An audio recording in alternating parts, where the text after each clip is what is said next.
Hello everyone. In this video I'll be dealing with offenses affecting human body, hurt, grievous hurt, wrongful restraint and wrongful confinement, which is coming under section 319 to 340. First, beginning with hurt and grievous hurt under section 319 to. Now coming to hurt, which is defined under section 319, which states that whoever causes bodily pain, disease or infirmity to any person is said to cause hurt. So as per this definition, there are three ingredients to constitute hurt. First is bodily pain.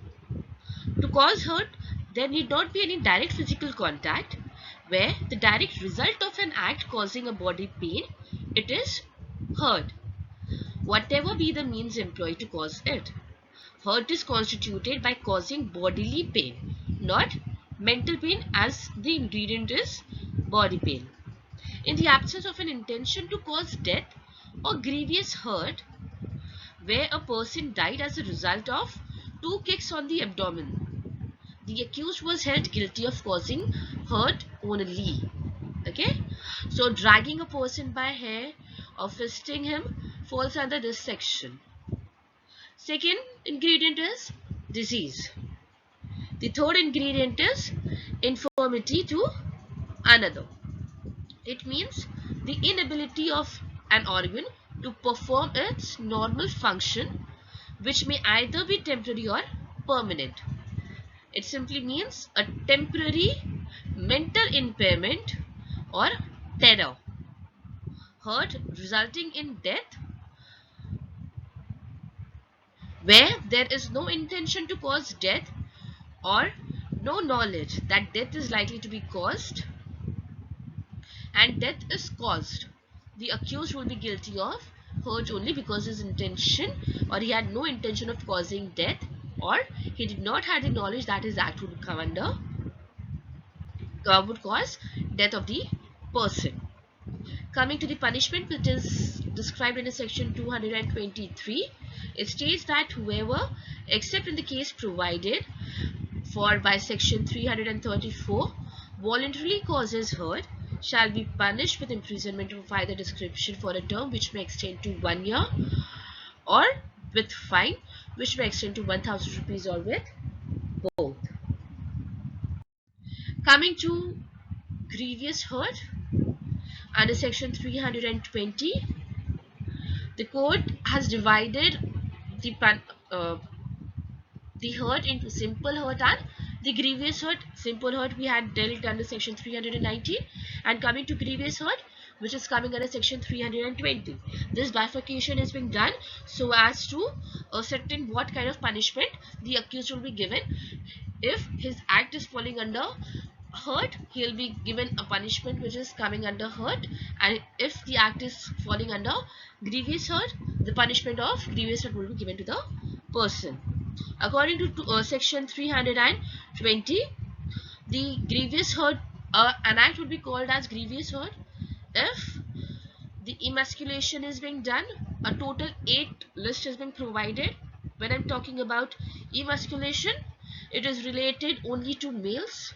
It means depriving a male of masculine vigor, that is to render that man as impotent. The basic thing, female or the males, they have started using the practice of squeezing a man's testes or testicles on provocation or on fight, which resulted in emasculation or causing that person to become impotent. That was the reason. This first point is related to man, and it is a part of grievous hurt. Second, permanent privation of sight of either eyes. In simple words, injury to eyesight. The test of gravity is the permanency of the injury caused to one or the both eyes. Okay, so here the injury to the eyes should be permanent. Third, Permanent privation of the either of the ears. It means, in simple words, deprivation of hearing.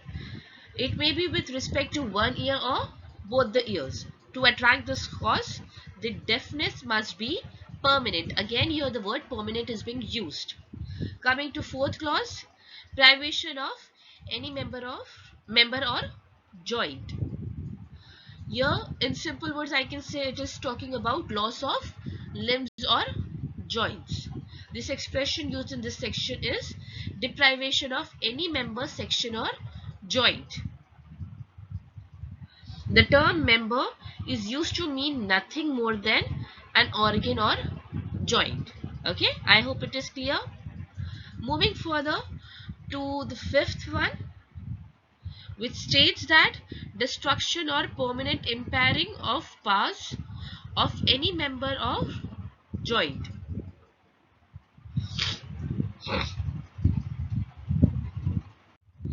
And the sixth type or kind is given as permanent disfiguration of the head or face. Here you need to understand that disabling is distinguishable from disfiguring.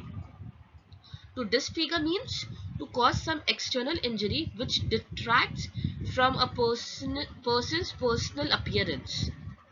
It may not weaken him. His appearance is being disfigured, or he has been disfigured, or the appearance has been affected. Whereas when I am talking about impairment or impairment, it means to disable him or create or something creating a permanent disability, not a mere temporary injury.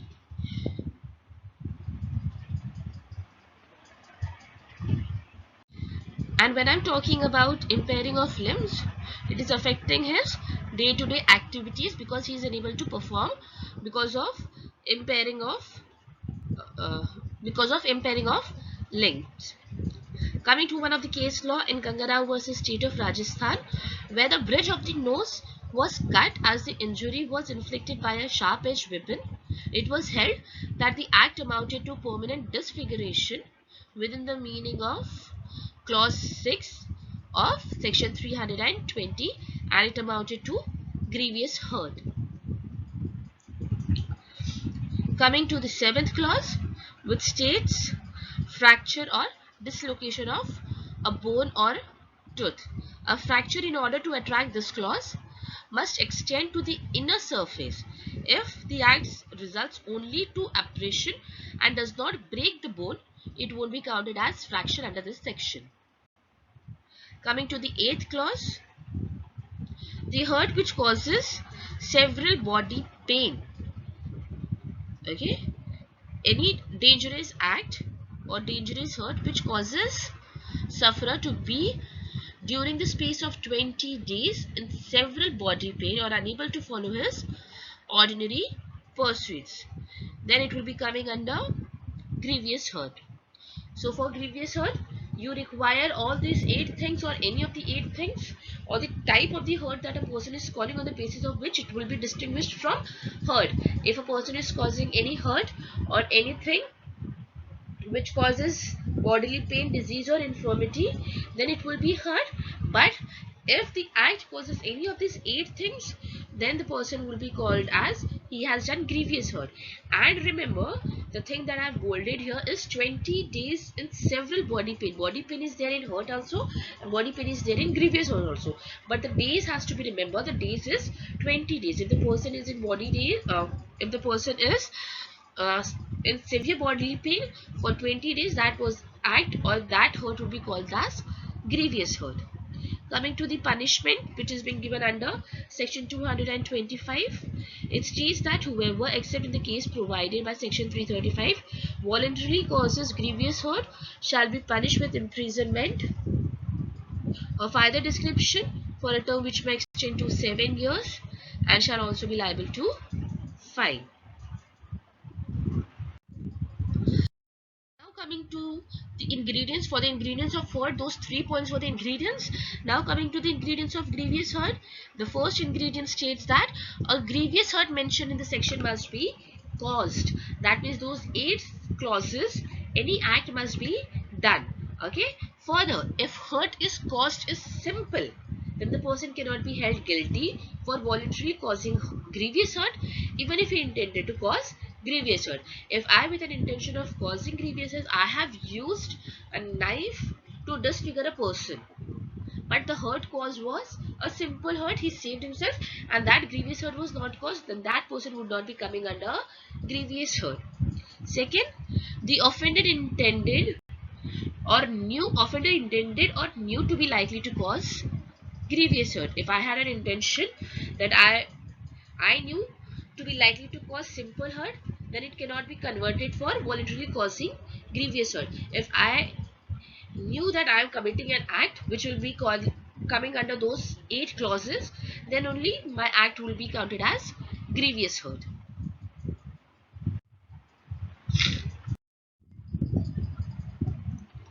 Now coming to voluntarily causing hurt. Any act, if you are doing it, if it is involuntarily, you won't be coming under the definition of hurt. So voluntarily causing hurt, section 321 states that whoever does any act with the intention of thereby causing hurt to any person, or with the knowledge that he is likely thereby to cause hurt to any person, or does thereby cause hurt to any person, is said to cause voluntarily hurt. Voluntarily causing grievous hurt. Whoever voluntarily causes hurt, if the hurt which he intends or cause or knows himself to be likely to cause grievous hurt, and if the hurt which he causes is grievous hurt, is said voluntarily to cause grievous hurt. A simple example or illustration I can give here is, I have slapped one person, okay, but my intention was not to cause grievous hurt to him. Because of that slap, he got certain strain on his neck, and because of which he was coming under clause 8 of the grievous hurt, which states that he was having bodily pain for 20 days. Then in that case, my intention was to cause hurt to him, not grievous hurt to him. Here my intention was that and I did not knew that my act would cause grievous hurt. For coming under grievous hurt, I need to have the intention, or I need to know that my act is likely to cause grievous hurt. Therefore, my act, the example which I give, my act will be falling under hurt. Explanation: a person is not said voluntarily to cause grievous hurt except when he both causes grievous hurt and he intends to know himself to be likely to cause grievous hurt. But he is said voluntarily to cause grievous hurt if he intends or knowing himself to be likely to cause grievous hurt of one kind, he actually causes grievous hurt of another kind. To explain this, let's take an illustration. A intending or knowing himself to be likely permanently to disfigure Z's face gives Z a blow which does not permanently disfigure Z's face, but which causes Z to suffer bodily pain for a space of 20 days. A has voluntarily caused grievous hurt. Further, you may also take note that if I am causing a particular act voluntarily with an intention, then my punishment will be coming under section 323 as well as 325, but it has to be done voluntarily. You can take it as an exception if, as per section 334, if I'm voluntarily causing hurt on provocation. Here my intention was not there, though I am causing hurt voluntarily, but the act was done because of sudden provocation. And if I am not intending or not know to cause hurt to any other person apart from the person who gave me this provocation, then my punishment will be reduced to 1 month imprisonment or with fine, which may extend to 500 rupees, or with both. Whereas if I would be doing an act which is causing hurt voluntarily and without provocation, then in that case my punishment would be for 1000 rupees or 1 year imprisonment or both.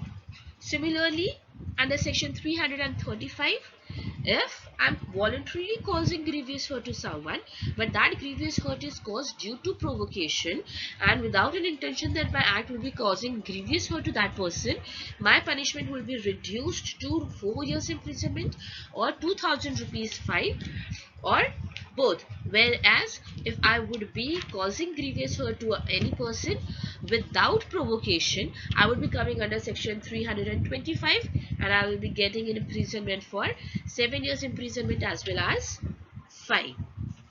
I hope the concept of voluntarily causing hurt and voluntarily causing grievous hurt and the concept of hurt and grievous hurt is clear. Apart from that, using dangerous weapons and all those things, or using acid, which I've already dealt under offenses related to human body, offenses against women, all those things would be coming under causing grievous hurt as well as causing hurt under IPC.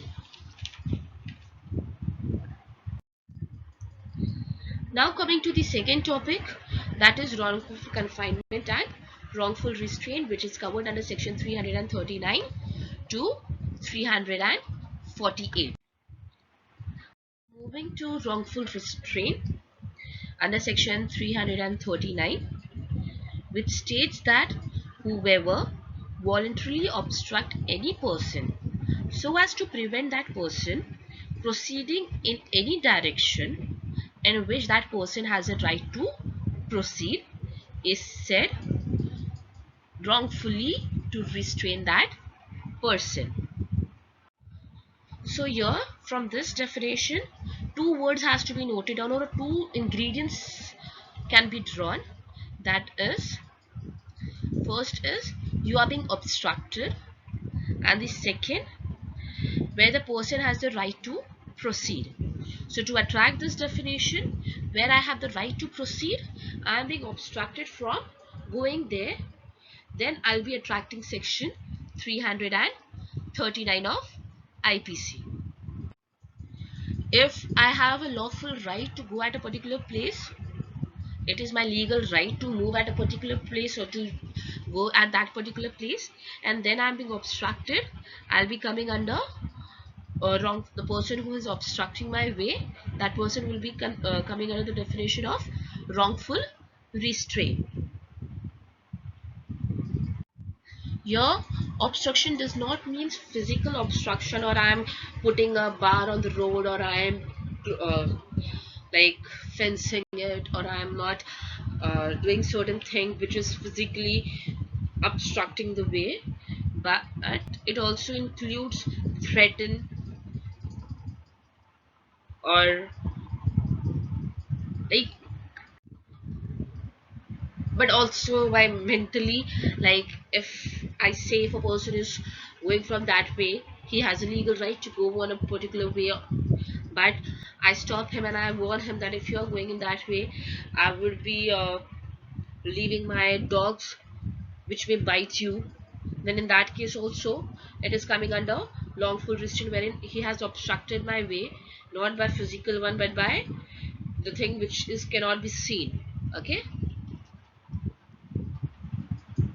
so here when I actually tell you that my dog is a furious one, and if I leave him behind you, you will be getting injured and all, and because of that thing, uh, because of my actually stating it to you in this way, I'm creating fear in your mind that if you go there and if I leave my dog, it will be injurious for you, and in your mind I'm actually restraining you from going at that place. It would also be counted under wrongful restraint.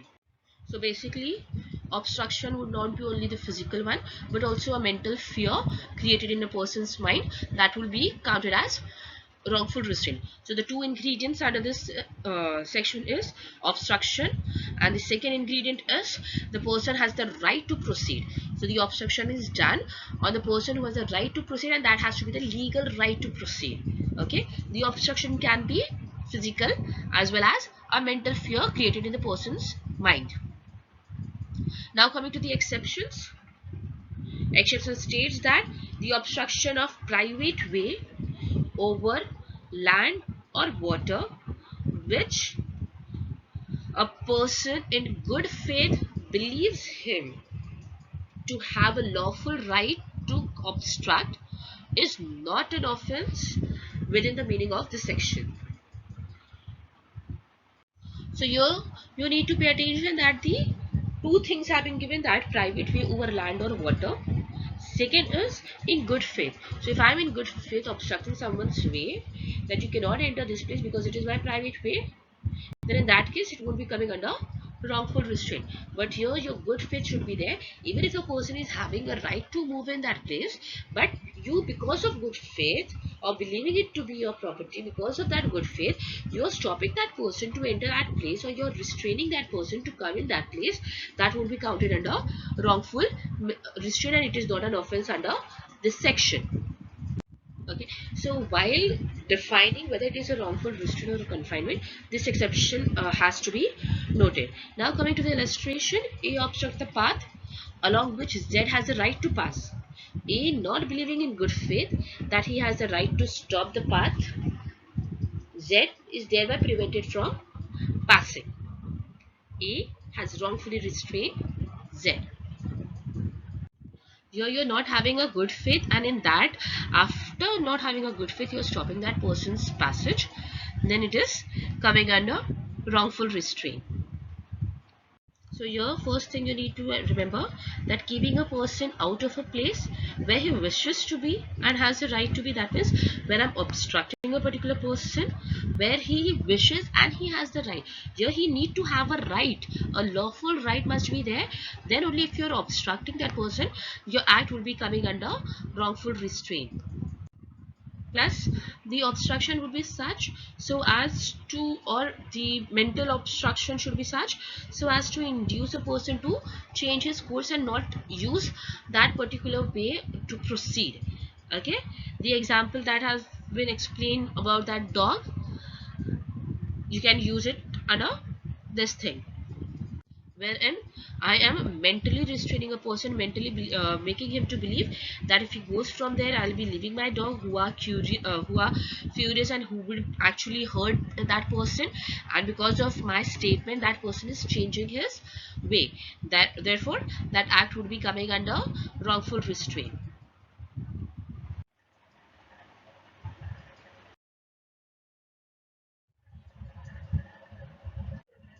The ingredient basically of wrongful restraint, that is section 339, states that the person should have the lawful right. So it is one of the necessary condition that has to be done. The person should have the uh, actual lawful right. You can take an example wherein the teacher was not allowed to enter the room, a hostel room. The teacher filed a case wherein if the license is there, she is a teacher, she has got the hostel premises, she has got a hostel room, and it is under the license that on that day also she can lawfully live in that hostel room. But if she is not being allowed, then in that case it will be wrongful restraint. But if the license was terminated, and after that also she is living in that place, and when she is not being allowed to enter the hostel room, then in that case it won't be coming under wrongful restraint. Another example you can take is joint owners, wherein they are both living together, they are paying a half rent, joint tenants. So in that case, if the person is moving out and locking the door and not allowing the other joint tenant to come inside the house, so he is actually lawful, he has the right to go inside that house in a move in a particular direction, right? And he's being obstructed by putting a lock at the door by the other tenant. There was nothing on offer. If he has not paid the rent amount, the joint amount that both of them have to pay, in that case, if he is not allowing that person to enter the house, that will be a lawful one. But if he has done everything and lawfully he is living there, but he's not being allowed to enter despite having the lawful right to enter that premises, in that case it will be wrongful restraint. Similarly, this another example you can take is the person is standing on the roof, and he owes certain amount of me. I have asked him to pay me that much amount, but he's not paying me. Now, if I'm removing the ladder and I'm forcing that person to be on that roof, not allowing him to come down and move out of that particular premises, which he is legally bound to do that, then in that case I am doing a wrongful act. But I'm doing a wrongful restraint of that person. I'm restraining that person wrongfully. But if he was he was owing something to me on that premises, I'm removing it so that to as threaten that person to pay me the amount due. In that case, it is not coming under lawful restraint. But if that person is not owing anything, he has come here to do work just for mischievous nature, I have removed the ladder so that I can harass a particular person and stop that person to move in a particular direction, then that will be coming under wrongful restraint. In simpler words, a person has a right to move at a particular place and I'm stopping that person to move in that direction. I'm obstructing. That is amounting to wrongful restraint. Coming to the punishment of wrongful restraint is given under section 341, which states that whoever wrongfully restrains any person shall be punished with simple imprisonment for a term which may extend to 1 month, or with fine which may extend to 500 rupees, or with both. So now coming to wrongful confinement. Wrongful confinement is always been people get confused with wrongful confinement and wrongful restraint. Now take an illustration wherein the person is not allowed to move into his house, but he has an option, he can move out somewhere else. So he is not being restricted to move. His restriction for movement is only for a particular place. But for wrongful confinement, he is being confined in one particular place and he does not have the right to move out. He is unable to move out, though he has actually the right to move out freely. So here, under wrongful restraint, you are not allowed to go at one particular place. But under wrongful confinement, you are confined at one place and you are not allowed to move out of that place. You are being restricted. Your movement is being restricted. You are not allowed to move in any direction. Your movement is limited to one particular place only. Okay, so that has been defined in section 340 that deals with wrongful confinement. So for wrongful confinement, which states that whoever wrongfully restrains any person in such a manner as to prevent that person from proceeding beyond certain circumscribing limits is said to wrongfully to confine that person. Circumscribing limits means a particular limit, a boundary through which or beyond which you are unable to move. Wrongful restraint was you were unable to come in one particular place, but you were free to move around. Here, under wrongful confinement, uh, you are not allowed to move beyond the certain circumscribing limit, that is certain boundary. Looking at the illustration, A causes Z to go within a walled space and locks Z. Z is thus prevented from proceeding in any direction beyond the circumscribing line of wall. A has wrongfully confined Z.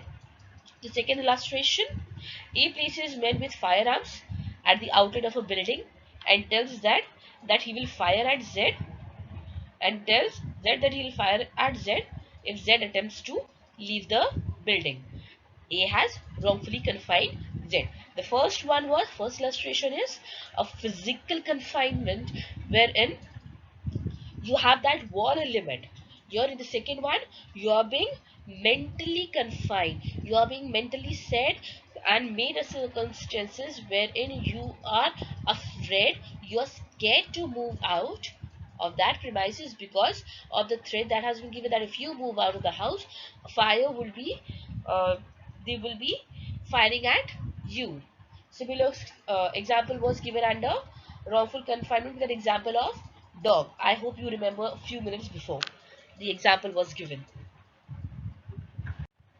So here in wrongful confinement, we are implying a total restraint, whereas for wrongful restraint, uh, we are giving a partial restraint. We are limiting his liberty, we are restricting his liberty partially.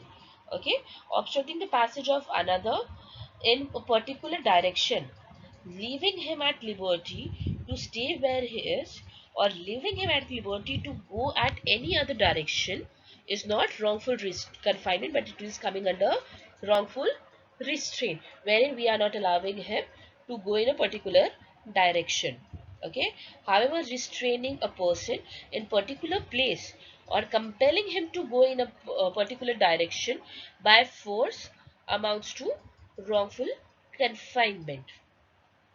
Further, the confinement or the detention need not be always physical one. Moral or the mental could also be counted as wrongful confinement as given under the illustration 2. Second, now here comes the question of the period for confinement. There is no it is immaterial as to how much time, for how much time a person is being confined to come under the definition of confinement, but it is used to define or to describe the punishment the person would be getting on the basis or on the grounds of the act committed by him. Okay. Coming to the punishment of wrongful confinement is given under section 342, which is a punishment of imprisonment of either description, which may extend to 1 year, or with fine, which may extend to 1000 rupees, or with both. Now coming to the time limits through which a person may be confined. This is the basic punishment under section 342 if a person is being confined.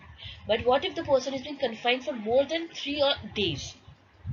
Then the punishment will be increased to, and which may extend to 2 years with and without fine as per section 343. And if the confinement is for more than 10 days, so here you are getting it under 3 days, 3 to 10 days, and for more than 10 days, then the punishment will be for 3 years and shall also be liable to fine.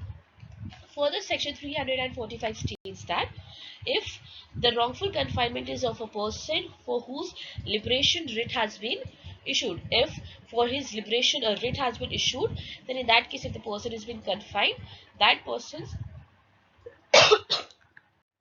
so as per section 345, if the confinement is of for a person for whose liberation writ has been issued, then that person will be uh, punishment will be of either description, which may extend to 2 years, in addition to any description to which he may be liable for under any other section of this chapter.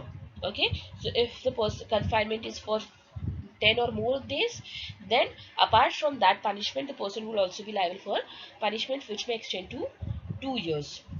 Further, section 346 states that whoever wrongfully confines any person in such a manner as to indicate an intention that confinement of such person may not be known to any other person who is interested in that person. So it is wrongful confinement in secret. Okay.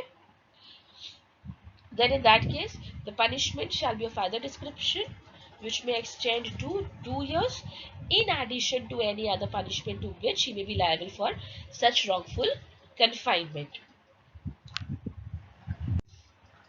Section 347 states, whoever wrongful confinement to extort property or to constrain an illegal act, or to give any information which may facilitate the commission of an offence, then in that case, that confinement, the person confining, shall be imprisoned for either description for a term which may extend to 3 years, and shall also be liable for fine. So after going through wrongful confinement and wrongful restraint, three differences can be seen. The first difference is wrongful confinement is a form of wrongful restraint. It is keeping a man within a limit out of which he wishes to go and has a right to go. We are restraining him within a limit. Okay. Whereas wrongful restraint is keeping a man out of a place where he wishes to go and has a right to go, but he is at liberty to move around anywhere wherever he wants, except entering or moving in the direction in which he wants. The second difference is, in wrongful confinement, a person is restrained from moving beyond certain area within which he is confined. But in wrongful restraint, he is free to move anywhere other than to proceed in a particular direction.